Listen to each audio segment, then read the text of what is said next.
ഭാവിയിൽ ഇന്ത്യൻ പ്രസിഡന്റായി മാറിയ രാമേശ്വരത്തിൽ ജനിച്ച ഒരു കുട്ടിയെപ്പറ്റി നിങ്ങൾക്കറിയുമോ? ഇന്ത്യയുടെ മിസൈൽ മാൻ എന്ന് വിശേഷിപ്പിക്കപ്പെട്ട ഇദ്ദേഹത്തെക്കുറിച്ച് നമ്മളിൽ എത്ര പേർക്ക് നന്നായി അറിയാം? അതെ, ഞാൻ പറഞ്ഞു വരുന്നത് തമിഴ്നാട്ടിലെ രാമേശ്വരത്തിൽ ജനിച്ച് ഇന്ത്യൻ പ്രസിഡന്റും ISROയിലും DRDOയിലും സയൻറ്റിസ്റ്റായി സേവനം അനുഷ്ഠിച്ചും പോന്ന നമ്മുടെ പ്രിയപ്പെട്ട അബ്ദുൽ കലാമിനെ കുറിച്ചാണ്. നമ്മുടെ APJ അബ്ദുൽ കലാം 1931 ഒക്ടോബർ 15 ഒരു സാധാരണ ലളിത കുടുംബത്തിലായിരുന്നു ജനനം.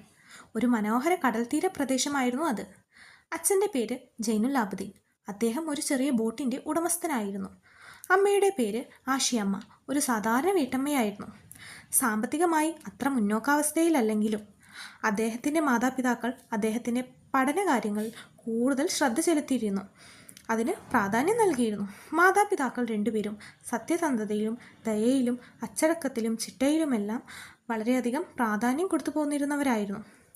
വീട്ടിലെ സാമ്പത്തിക പ്രയാസങ്ങൾ നന്നായി മനസ്സിലാക്കിയിരുന്ന കലാം കുട്ടിക്കാലത്ത് തന്നെ വീട്ടുകാരെ സഹായിക്കാനായി ദിവസവും സ്കൂളിൽ പോകുന്നതിന് മുമ്പായി പത്രവിതരണം ചെയ്തിരുന്നു.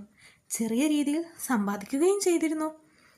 തിരുച്ചിറപ്പള്ളിയിലെ സെൻറ്റ് ജോസഫ് കോളേജിൽ ഫിസിക്സും മദ്രാസ് ഇൻസ്റ്റിറ്റ്യൂട്ട് ഓഫ് ടെക്നോളജിയിൽ എയ്റോസ്പേസ് എഞ്ചിനീയറിംഗും പഠിച്ചിരുന്നു. ISROയിലും DRDOയിലും അദ്ദേഹം സേവനമനുഷ്ഠിച്ചിട്ടുണ്ട്. 2002 ഇദ്ദേഹം ഇന്ത്യയുടെ 11ാമത്തെ പ്രസിഡന്റ് ആകുന്നത്. ജനപ്രിയ പ്രസിഡന്റ്